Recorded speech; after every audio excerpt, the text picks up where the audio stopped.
বন্ধুরা, আজকের এই ভিডিওতে আমরা বড় পীর হযরত আব্দুল কাদের জিলানী রহমাতুল্লাহ আলাইহি 12 বছর আগে সমুদ্রে ডুবে যাওয়া বর্ষহ যাত্রীদের নৌকা কিভাবে পুনরুদ্ধার করেছিলেন সেই সম্পর্কে একটি অলৌকিক সত্য ঘটনা আপনাদের সামনে উপস্থাপন করার চেষ্টা করব, যা শুনে বিস্মিত হয়ে যাবেন।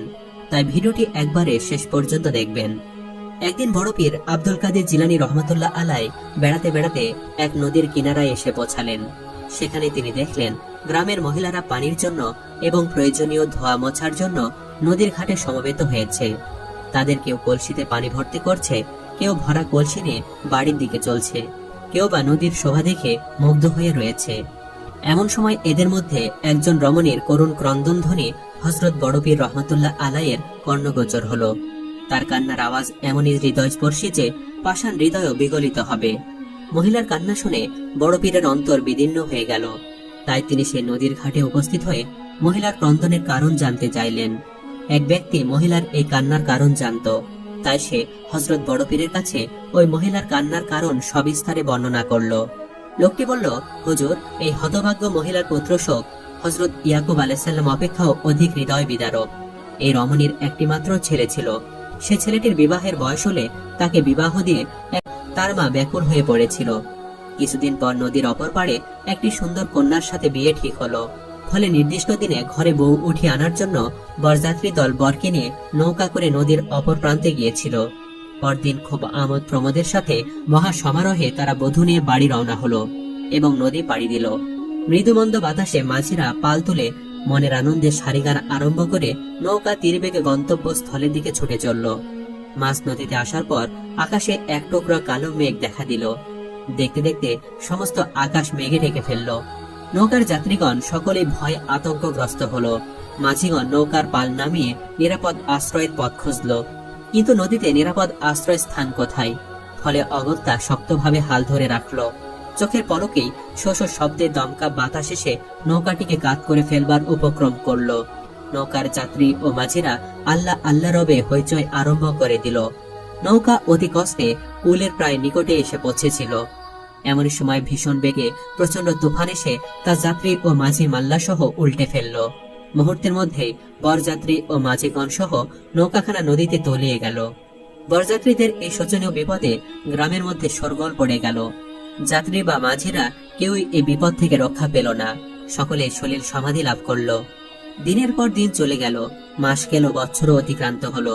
নদীতে নিমজ্জিতদের আত্মীয় স্বজন ধীরে ধীরে তাদের কথা ভুলে গেল, কিন্তু একমাত্র এই বৃদ্ধা তার একমাত্র পুত্র ও বধূর কথা আজও ভুলেনি। নদীর তীরে নদীর দিকে চেয়ে সে এভাবে কান্না জোড়ে দেয়। বৃদ্ধার এই মর্মান্তিক শোকের কাহিনী শুনে বড় পীর রহমাতুল্লাহি আলাইহির অন্তরে বেদনা তোলপাড় করে উঠল। তিনি এই ব্যথা কোনো মতে সহ্য করতে না পেরে লোকদেরকে বললেন, তোমরা এই মহিলাকে সান্ত্বনা দাও, তার কোলের সন্তান কোলেই ফিরে আসবেন। উপস্থিত জনতা তাকে সান্ত্বনা দিতে লাগলো, কিন্তু কোনো অবস্থায় মহিলার বিলাপ ও অশ্রুর বিরতি হলো না। তার কান্নার মাত্রা যেন আরো বহুগুণে বেড়ে গেল। এই সান্ত্বনার বাণী তার নিকট হাস্যস্পদ বলে মনে হলো। তখন বড় পীর নিজেই তাকে বললেন, মা, তুমি কেঁদো না, আমি ইনশাল্লাহ তোমার পুত্র ও তার সঙ্গী সাথীদেরকে ফিরিয়ে আনার চেষ্টা করছি। ফলে বড় পীরের মুখে এমন কথা শুনে মহিলাটি কিছুটা আশ্বস্ত হলো। বড় পীর আব্দুল কাদের জিলানী রহমাতুল্লাহ আলাইহি লোকজনের সংস্রব হতে নির্জন স্থানে চলে গেলেন। নির্জনে গিয়ে আল্লাহর দরবারে হাত মোনাজাত করলেন, হে বিশ্বপালক, করুণাময় অন্তর্যামী, তোমার ইচ্ছায় সবই এক পলকে সংঘটিত হয়ে থাকে। সবাই তোমার আয়ত্তাধীন। তুমি এই মহিলার মনের যাতনা সবই জানো। অধমের মোনাজাত কবুল করে তার পুত্র ও পুত্রবধূকে দল বল সহ পূর্ব অবস্থায় ফিরিয়ে দাও। দীর্ঘ সময় পর দৈববাণী আসলো, হে প্রিয় বান্দা, 12 বছর পূর্বে জলমগ্ন হয়ে মৃত্যুবরণকারীদেরকে এই দীর্ঘকাল পর কিভাবে পূর্বাবস্থায় ফিরিয়ে দেয়া যেতে পারে?